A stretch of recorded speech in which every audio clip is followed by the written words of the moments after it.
Será que foi o pedaço de chocolate que eu comi ontem após o jantar? Menstruação, talvez? Se bem que eu só vou ficar menstruada daqui a 15 dias. Pode ser aquela taça de vinho também que eu só cogitei tomar. Vai saber, né? Vou tentar ficar sem café por uns dias. Deve ser isso. Quando a gente tem enxaqueca, é assim. A lista de gatilhos é enorme. Mas se ao menos essa vida de restrições fosse o único preço a se pagar para uma vida sem dor, eu juro que pagaria. Mas se a doença não estiver controlada, nem a maior autodisciplina do mundo vai te livrar de dias sem dor, porque o problema ele é um pouco mais complicado que isso.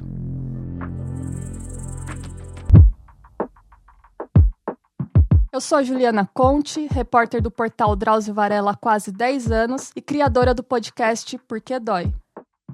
Eu resolvi gravar esse especial de 4 episódios sobre enxaqueca para trazer atualizações sobre a doença que afeta mais de 30 milhões de brasileiros e também porque é um dos episódios mais ouvidos do programa. Você vai entender que a enxaqueca está longe de ser uma dor de cabeça qualquer, os perigos de sair tomando analgésico à torto e direito e por que é tão difícil tratar essa doença. Eu sempre tive dores de cabeça, desde a adolescência, mas elas eram toleráveis. O que eu quero dizer é que elas não me impediam de sair, estudar ou fazer qualquer outra tarefa. Quer dizer, não é que não me impedia. Se eu tinha que sair, eu saía com dor. Viajar, também. A diferença é que eu tomava qualquer medicamento e fazia efeito. Hoje não. Ainda assim, eu sempre ouvia a famosa frase: "Nossa, mas você tá sempre com dor de cabeça?" Bom, não é algo que eu realmente escolheria ter, mas a doença caiu num estigma de frescura porque é uma dor invisível. Ou você nunca ouviu a expressão garota enxaqueca? Garota enxaqueca, garota enxaqueca. Eu encontrei na internet um artigo de uma socióloga norte-americana que estuda o impacto da enxaqueca na sociedade e ela diz o seguinte: até o fim do século XX, a enxaqueca se tornou quase um sinônimo da dona de casa neurótica. Na verdade, alguns dicionários chegam a listar enxaqueca como sinônimo de cônjuge, ou seja, mulher problemática. Mas tirando um pouco essa questão machista, eu prefiro dizer que a dor é problemática. No meu caso, ela começou a ficar insuportável há uns 7 anos, período que eu me mudei de Mogi das Cruzes para São Paulo. Nessa época, eu comecei minha peregrinação por vários neurologistas, que foram aumentando cada vez mais meu arsenal de analgésicos, mas sem tratar a causa do problema. Toma isso, toma aquilo, tenta desestressar. Já experimentou meditar? Pilates? Sua profissão também, né, meu? O médico, ele era até bem intencionado e me atendia de graça, mas os próprios dias de consulta já eram pavorosos para mim.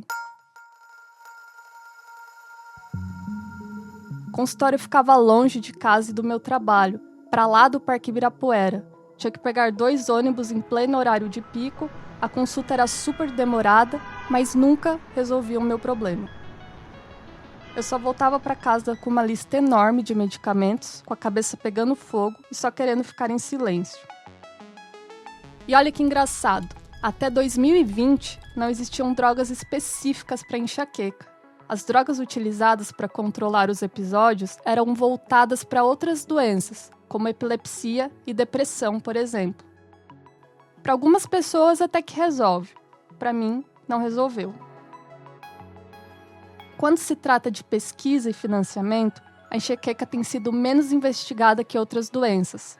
Apesar do enorme custo econômico, ela é a doença neurológica que recebe o menor financiamento público nos Estados Unidos e na Europa. No Brasil, nem se fala. É engraçado que, assim como muitos médicos, os próprios pacientes relativizam a questão. É diferente quando você tem um diabetes, que você sabe a causa e sabe qual remédio tomar para o seu açúcar não aumentar. Com a enxaqueca, a gente parece tentar de tudo, como se fosse cobaia, mas nada funciona direito. Em março de 2020, bem no início da pandemia do coronavírus, minhas dores pioraram. Eu tinha o costume de marcar no calendário os dias com dores e notei que estava tendo dores diárias desde o carnaval. Aí eu passei novamente no médico, que me recomendou um bloqueio anestésico, meio que para relaxar os músculos da cabeça, cervical e bloquear os impulsos elétricos. Ele dá um alívio imediato. Entretanto, esse protocolo só funciona se você faz um detox de medicamentos analgésicos também. Não foi o que me orientaram. Passei semanas bem difíceis. Eu nunca tinha ficado afastada do trabalho, mas não tinha como. Eu só ficava deitada e com sono. E só podia tomar um anti-inflamatório, o que não era indicado também, mas eu não sabia na época. Até que a pandemia explodiu e todo mundo ficou em casa. Eu troquei o café pelo descafeinado, diminuí chocolate, parei com os analgésicos, mas sozinha e sem orientação é muito difícil seguir. É claro que não deu certo, e eu lembro que depois de 2 meses eu voltei com o meu primeiro dipirona. Aí eu me senti bem fracassada. Quem tem enxaqueca aprende a conviver com a dor. As pessoas ao redor, elas têm dificuldade de entender. Ué, mas como você continua produzindo e sentindo dor ao mesmo tempo? Ué, a gente se acostuma, vai fazer o quê? Eu tinha que escrever matérias, ter ideias de pauta, ser criativa, mas eu sempre senti dor. Quando você torce o tornozelo, você não fica em repouso? Por que com dor de cabeça não é a mesma coisa? Por que a gente tem dificuldade de ficar parado, sendo que é o cérebro, um dos órgãos mais nobres, que está sofrendo? Uma vez, eu fui fazer uma consulta com um neurologista especializado em cefaleias. Aí eu entrei no consultório já bem desmotivada e sem esperança que fosse dar certo. Eu até resolvi levar meu marido junto pra, sei lá, vai que eu tava deixando escapar alguma coisa, né? Aí depois de fazer uma entrevista bem detalhada, o médico falando de neurônios hiperexcitados, utilizando um cérebro em cima da mesa, ele me fez a seguinte pergunta. Qual foi a última vez que você teve um dia zero dor? Ele me apontava uma espécie de régua, que ia de 1 a 10. Aí eu fiquei bem reflexiva, porque segundo a explicação dele, um dia com 0 dor é aquele que a gente até esquece que tem cabeça. Você não fica pensando que vai ter dor no joelho toda hora, a menos que você tenha algum problema ali. Com a cabeça, deveria ser a mesma coisa. Então eu simplesmente respondi que eu não me lembrava, porque não tem um dia sequer que eu não pense: será que eu não vou ter dor por causa desse café aqui? Ou essa pressãozinha do lado esquerdo da têmpora que surgiu do nada? Tá com cheirinho de crise. Numa escala de dor, uma crise de enxaqueca se torna insuportável a partir do número 6 e 7. Você precisa se deitar por pelo menos 2 horas, e isso a torna incapacitante. No mês, isso me acontece aí umas 2 a 3 vezes. É bastante. A última vez foi quando eu contraí Covid, que era uma quinta-feira ensolarada, 5º dia de infecção. O lado direito da minha cabeça parecia que ia explodir. Eu tomei dipirona, naratriptanos e fiquei tão desesperada que mandei até mensagem para o meu neurologista. Nesses casos de SOS, eles receitam os remédios que te dão sono, para que a dor passe.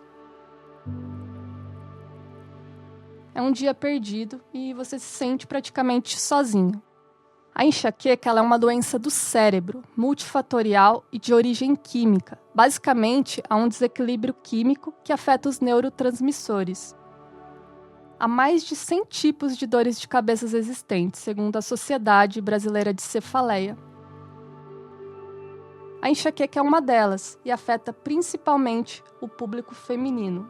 Só que muita gente usa o termo enxaqueca para se referir a uma dor de cabeça mais forte que o normal.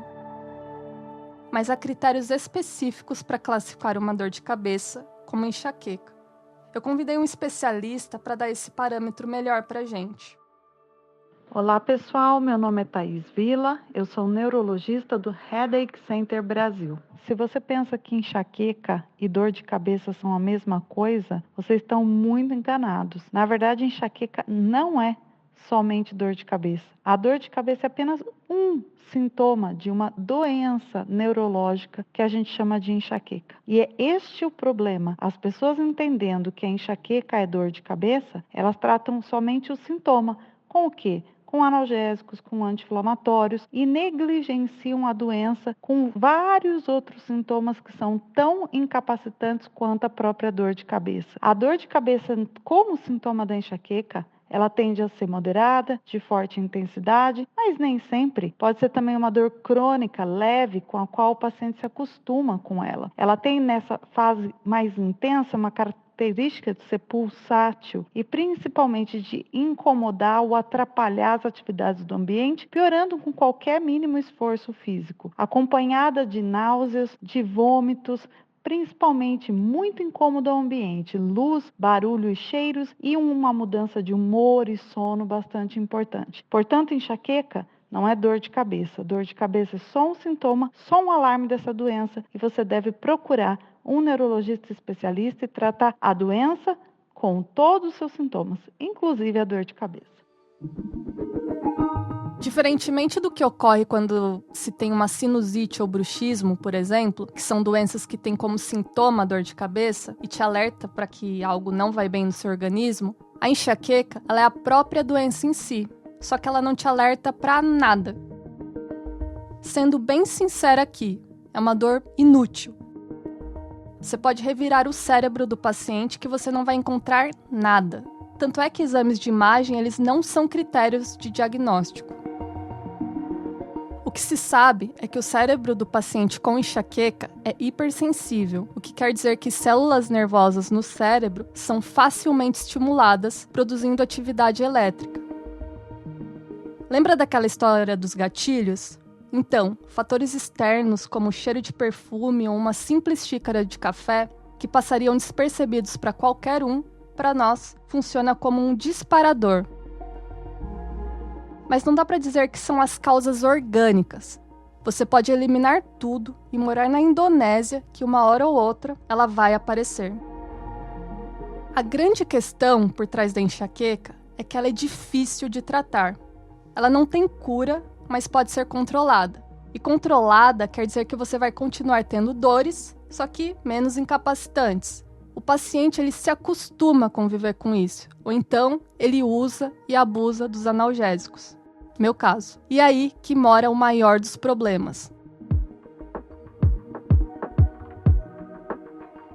No próximo episódio, eu vou contar minha tentativa de fazer um detox de analgésicos sob orientação médica, já que eles não estavam mais fazendo efeito, para então começar um tratamento preventivo das dores. Obrigada, pessoal, e até a próxima!